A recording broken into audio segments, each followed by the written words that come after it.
Whether you are an HRM student, an aspiring bartender, a bartender, and a mentor, Tales of the Cocktail is definitely a big help to your career.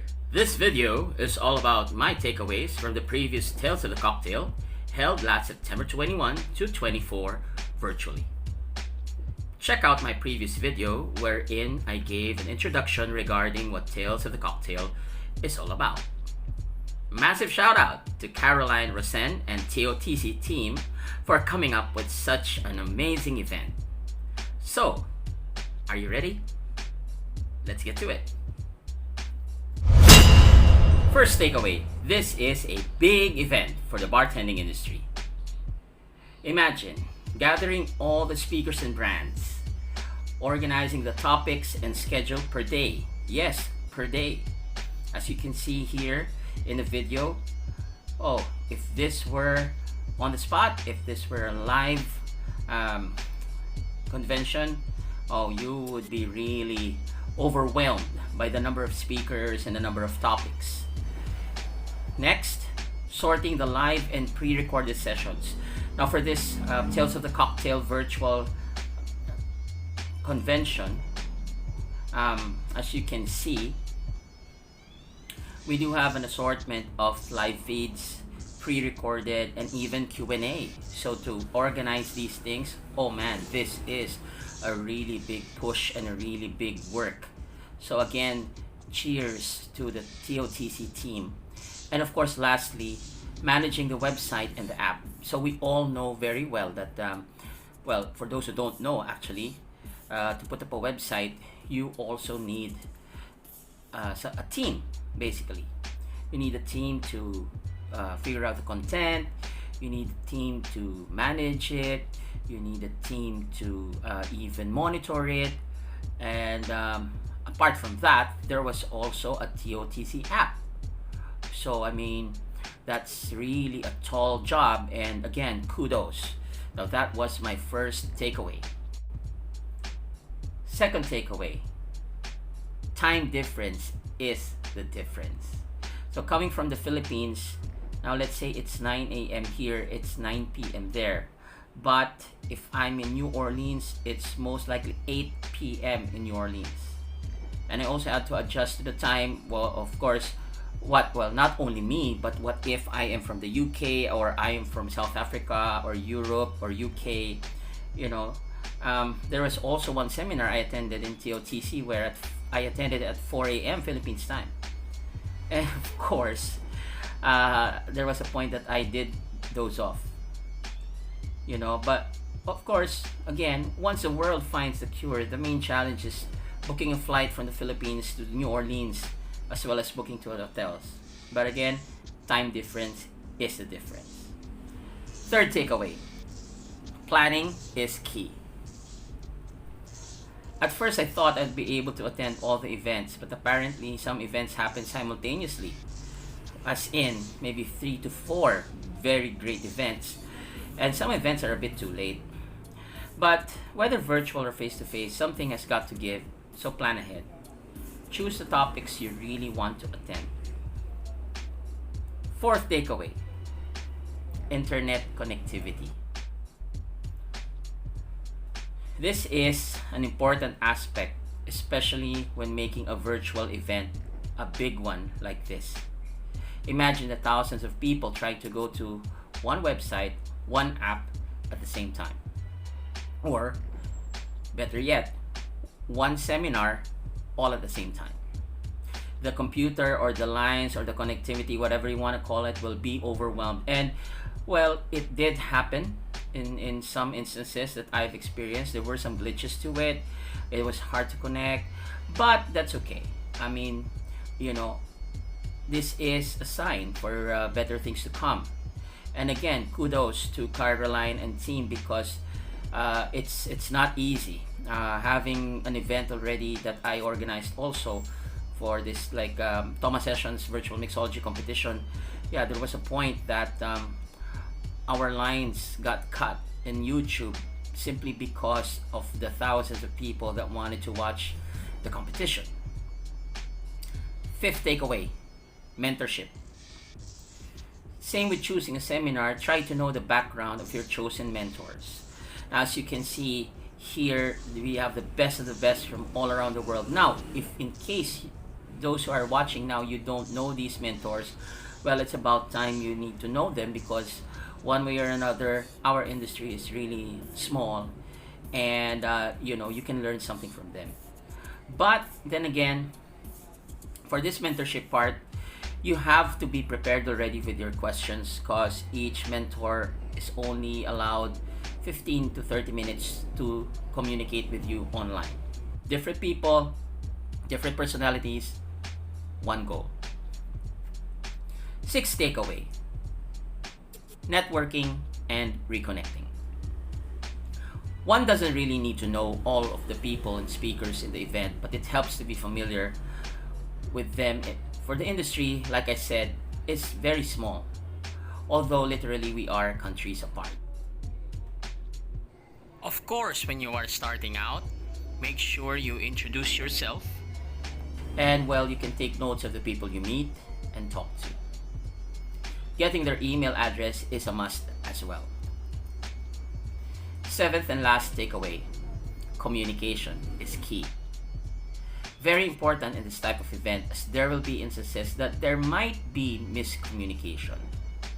Communication has three components: the sender, the receiver, and the message. If any one of the three elements is not present, then there won't be communication, or miscommunication, or misunderstanding.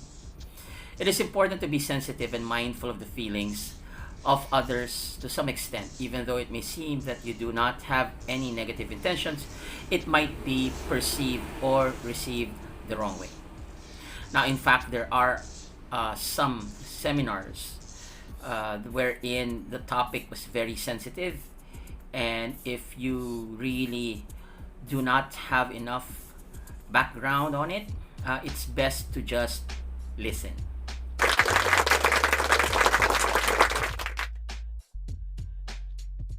So, there you have it.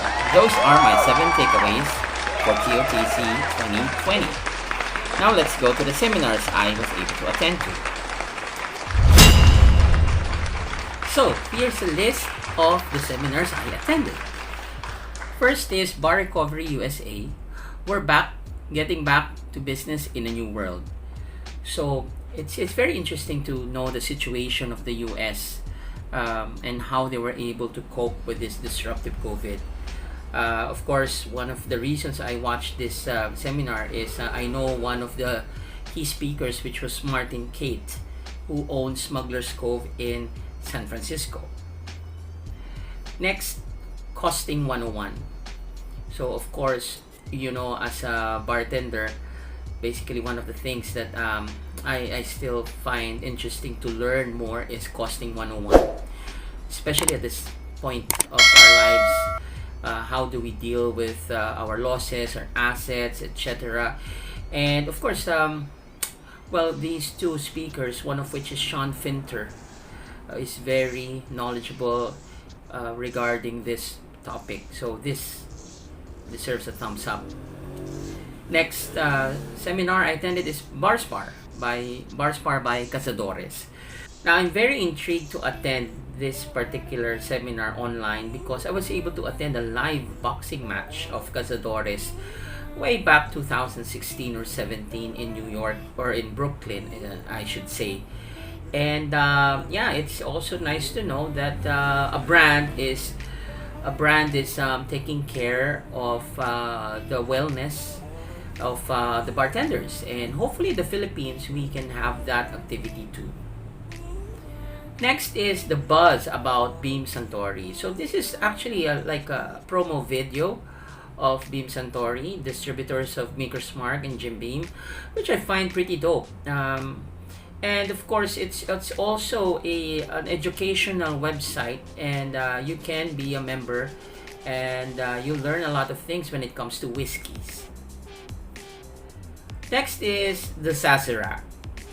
Now, of course, the Sazerac has a very rich history, one of which the story tells us that Sazerac originated in New Orleans. So for me, being from the Philippines, it's nice to be familiar with not only the history and also the cocktail itself. Cocktail Safe: Dangerous Drink Ingredients by Camper English. Now, of course, Camper English, for those who don't know, he was the proponent, or he was the one who discovered what the unidirectional freezing for clear ice is all about. Check out his website, the Alcademics. Now, of course, Camper English is the bar geek of all bar geeks. I mean that in a very good way, because he's such a very knowledgeable guy, and it's always a fun time listening or watching his lectures.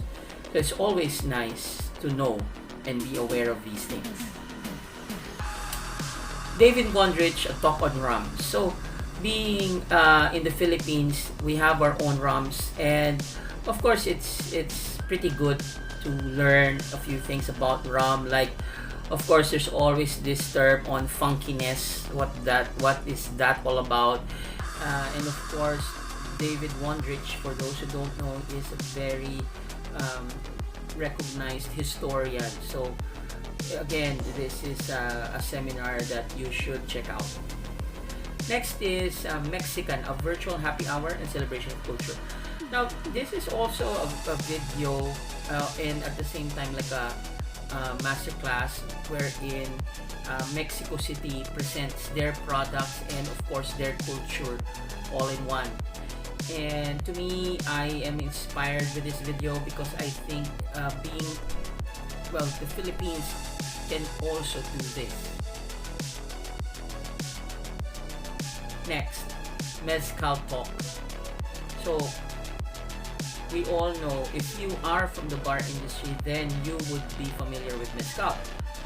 But when we talk of the general public, there's still a lot of awareness to be done. And this is a very good seminar to learn, especially the speakers also know a lot about what Mezcal is, and a little bit of history, a little bit of explanation on the production process. So yeah, go check it out. And last but not the least is Amaro 101. So of course, when you talk of Amaro, the first thing that comes to mind is Italy. And apart from that, Amaro is not really a term that we would normally mention when it comes to being a hospitality management student. So this is really a topic that you should watch. So there you have it. Those are my 7 takes for Tales of the Cocktail, as well as my recommended seminars that you can watch in YouTube. Check out TOTC in YouTube. Also, subscribe to their channel. Now, maybe you're wondering, why is Toma saying or making this video about Tales of the Cocktail? Well, it's simple. If you're an HRM student, if you're a tourism student or a TechVox student, well, it is recommended that you know something about the bartending industry or the beverage industry. And Tales of the Cocktail is definitely one organization that you shouldn't miss. Personally, I am inspired by Tales of the Cocktail and wish we could put up something like that here in the Philippines, because I am informed by all of these speakers, by all of these topics that have been discussed. And with that, now I am involved in this capacity by spreading the good news, by spreading good spirits, by spreading good vibes about the bartending and the beverage. Always remember, be inspired, be informed, and be involved. See you on our next episode. Toma na.